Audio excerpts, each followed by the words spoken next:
ማቶች ደግሞ ወደ አድማጭ ቤተሰቦች እናደርሳለን።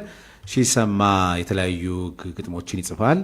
ዛሬ ሶስተኛውን ግጥም ነው እንግዲህ ከቀረበ እዚህ ከመጣ ጀምሮ ያሰማን ያለው። እስቲ እሱን እናዳምጥ። ሺሰማ ርዕሱን ለአድማጮቻችን እንስጠውና እነሱ የፈለጉትን ርዕስ አድማጭ ቤተሰብ የፈለገውን ርዕስ ይስጥ። በጣም ጥሩ። እናቴን እናቷ ያረገላት፣ ወንድሜን ወንድሟ ያለላት፣ እህቶቼን በእህትነት ያዛመዳት፣ ፍቅርን በደስታ ያዋህዳት፣ ሰላምን በበረከት ያተመላት፣ ከላይ ከአንድዬ የተቸርኳት፣ ይቺ ነች በልቤ ሾምኳት፣ በደም ስር ያሰራጨዋት፣ አካሌን አካላው ያረኩላት። አጭር ስለሆነ እንድገም።